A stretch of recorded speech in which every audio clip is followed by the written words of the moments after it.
Racket number 1 today.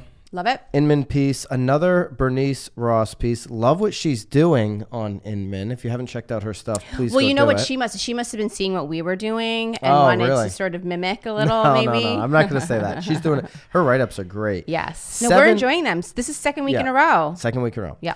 7 tips for making your lead generation go further in 2021. I'm certain a lot of us... Your lead generation dollars. Lead generation dollars. Your dollars. I'm certain a lot of us watching, listening, are thinking about their marketing budget, their lead generation tactics for the new year. What new lead pillars are you going to implement? So hopefully this will be helpful to you. You know, there's a Facebook group, and I don't mean to interrupt you, but I'm going to for a minute. Oh God, I don't even remember the name of it. Great. Something about... Glad you brought it up then. I know. Something about agents. Yeah. Rockstar, something. Rockstar agents? Something with agents. Rockstar marketing agents or maybe something it's like that? maybe it's lab coat. No, it's not lab coat. Something with agents. And it's interesting because somebody did ask the question, where were most of your leads for 2020?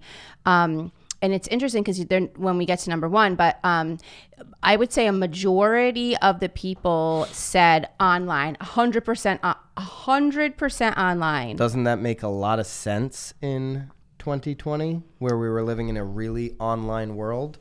It's crazy. All right, number 1 though, according to Bernice, and this is about dollars, making your lead generation dollars go the furthest. Good clarification there. I think we do need to clarify that.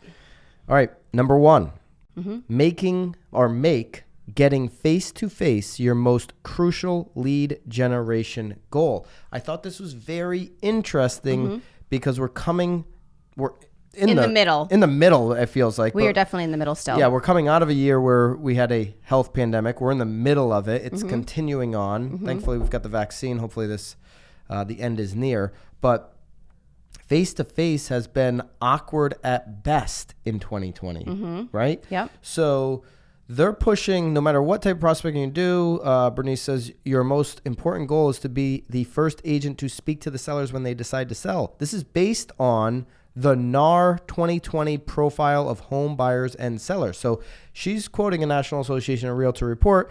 77% of recent sellers contacted only one agent before finding the right agent they worked with to sell their home, probably because they didn't want anyone else coming in their house. Absolutely. I do think that this was a big year for, I think personally, like referrals, like making sure that they're bringing the right people in the first time. Oh, it's in there? Yeah, we're going to get to referrals. Yeah, but again, I think face-to-face, and again, when we're talking about obviously lead generation dollars, it does make the most sense, right? Call, make an appointment, meet. Like, I mean, you love doing like lunch meetups and dinner meetups. I used to do them all the time. Yeah, you used to do at least one lunch, one dinner a day. I mean, you were meeting with somebody like every day. Weekday, yeah.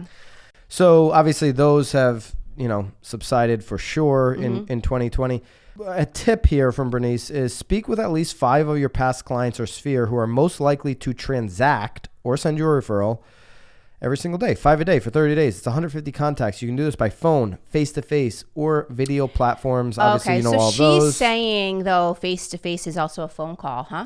She's saying no. But what she's saying here is use that to get the face-to-face meetings with people. So basically, old school. Thing. You were right, though. I mean, it's in the middle of a pandemic. No. So this is basically old school stuff where you're gonna touch your sphere, you're gonna touch your base every single day, you're gonna make your calls, which is going to lead to some type of referral introduction opportunity where you can go get face-to-face with that person, coffee in the living room. For a walk, maybe, and get that listing signed. Yeah. That would be interesting, signing on the walk. Well, I guess I'm thinking, though, like your first conversation, like, hey, you want to meet up for a walk? I mean, that's just like... No, I get it. So here's something, though, that I would kind of play off of her tip.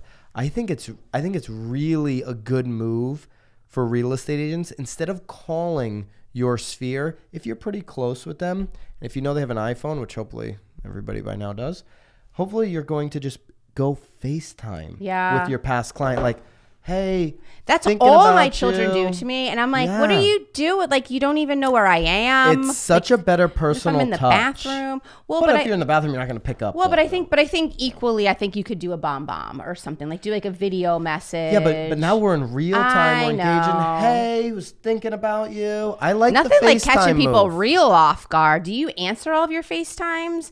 I usually decline them, and I'm like, and then I call. Did you mean to FaceTime me? I think that was a mistake. Most of my real estate buddies in different parts of the country will FaceTime as opposed to calling. Yeah. Okay. I'm just saying super random. Nice, hey, I haven't talked to Nicole in 2 years. Well, that could be a little awkward. That's what I mean. Like, I'm talking your sphere, your network. What are you doing? All right.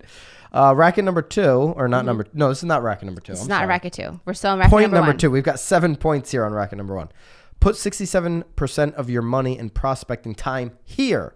NAR profile also highlighted the importance of being the first agent a seller or buyer interviewed. So what she's saying is put the majority of your budget, 2/3 really, of your budget into getting in front of sellers based off of a referral. So she talked about, number 1, staying in touch with your sphere, your network, to increase your referral opportunities. I would disagree with this. If you're putting 2/3 of your business into these old school tactics that you can do just for free by calling and keeping a good sphere running, put 67% of your money and prospecting time here. No, we're, at the end, we'll talk about what we think. I think in 2021, folks, the majority of your money should be spent on generating leads online that are going to be new to your pipeline that you've never spoken to. All right.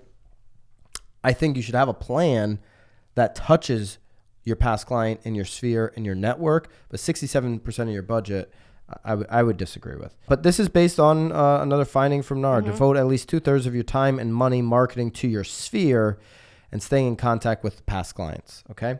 I agree. That's very important. I feel like this whole article is about face-to-face. Yeah. All right, number 3, figure out what your top 3 face-to-face lead generators were in 2020. It's just a weird year to base things off of. I don't know. Well, again, like I said at the beginning, it was how to stretch your dollar the furthest. Yeah. So, if your budget, say hypothetically, is $1,000, hypothetically, like, to start buying some Zillow or Realtor lead, you're not getting very much off of that $1,000. Yeah. Where if you're spending $1,000, writing thank you notes or a note or picking up your phone, which is $0, obviously your $1,000 is going much further. I think that's sort of the gist of the topic. That's sort of how I'm reading it. Yeah, but we had 67% of your budget, so I don't know. Anyways, yeah, but you're also able to reach many more people that way. I would agree that your top 3 face-to-face lead generators, whatever they were, you want to lean into them more. For sure. Because you'll get more, so that's fine. Number 4, ask yourself what other lead generation activities generated closed transactions. Yep. Absolutely. Like, what else? For us, open house transactions went down in 2020. We didn't do nearly 50% of the open houses in 2020 that we did in 2019. So of course, those closed transactions, those opportunities are going to go down. Right. We were doing 8-10 open houses a weekend. Now we're doing maybe 2-3, mostly new development I'm stuff. there every weekend. You're doing a lot. You feel like you've done all the open houses for One & Company. Have I? No. Is there an award for that? No. Yeah, there is. It's right over there. Go get the trophy that Jason sent us for our 100th episode. Just like a pat on the back.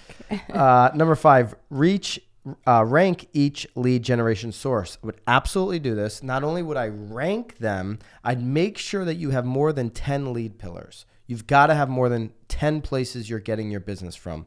Solo agent, team, whoever. You need to be getting business from more than 10 places. And then you need to look at this list. Wait, do you have 10 places this year? Yeah, we do. I'm talking about you individually. I'm not concerned about me individually. I'm concerned about One & Company. Yeah, no, I'm just asking about you though. Probably, but I'm not concerned about me. I'm concerned about One & Company. Yeah, no, I'm just asking. And so we definitely have more than 10. Oh, I agree to that. I'm just curious about you. And I don't care if I do, because I'm trying to get less, totally right? Get and put it into the team. Yep. But if you are in massive production mode, right, like our agents at One & Company, you should be listing this out. Obviously, we're doing this as a team for the agents. And not only should you be ranking them, you should be figuring out what can I add in 2021? Can I add a few more lead pillars to my list? I think what's important there, though, too, is that even if it only really generated like 1 or 2 closed transactions, it doesn't mean that you get rid of it. Again, I think that this year was our most telling year for that because, again, I used to generate a lot of leads from open houses. So where if I had gotten rid of some of the ones that only generated 1 or 2, I mean, my year would have been completely So number 7, she says dump your bottom 20% completely. Wow. So she disagrees. We'll get into that in just a second. Number 6, critically look at your website. Absolutely, you should always be innovating. You look at some real estate brokers' websites. It's like they haven't looked at it themselves in 3 years. So you want to be innovating and doing stuff like that. Interesting. Number 7, dump your bottom 20%. I would also disagree. Like, why am I going to get rid of a lead source? Especially after this year, I feel like everything got so flipped. Now, that being said, if my bottom ranked, if I got 1 from lead source X and I was spending all my time there. True, yes. Then I'm probably going to adjust there, not do that. But to spend all of your time on 1. Right. I don't know about mean, that now you're just weeks. I want to have a long list. To my point earlier, I want to have 10 plus lead pillars. I want to have 20 plus, if I'm a team, places that we're generating leads in the community, online, referrals, all these different types of leads. I want to control all kinds of leads, right? Coming into our funnel, and I want to grow them. But now, obviously, if something is working 1, 2, or 3 at the top of the list, and we have an opportunity to put some more gasoline on that fire, definitely do that. Absolutely. Definitely do that. Mm-hmm. All right, not a racket. Great tips here. Some interesting ones. I think it's a little interesting with the emphasis on face-to-face. I think everything we do in this business is an opportunity, obviously, to get face-to-face. She didn't talk about online leads at all. I think that's a huge missed opportunity. Well, I think what's really interesting, too, is that I would say... How many listings did you get this year that you never even met the seller? Right. I mean, I have to say more than not. To your question earlier, my stage right now, the majority of my business comes in from Sphere, where I don't, thankfully, because I've built a great business, don't have to go meet the seller because it's a referral, they're sold. I'm sending over the electronic Well, they're paperwork, also not even, sometimes they're not even here. Right. Yeah. Or they're not here, or they don't want to meet because it's been a weird year. I mean, this was a very interesting year. So the face-to-face emphasis, but here's the thing.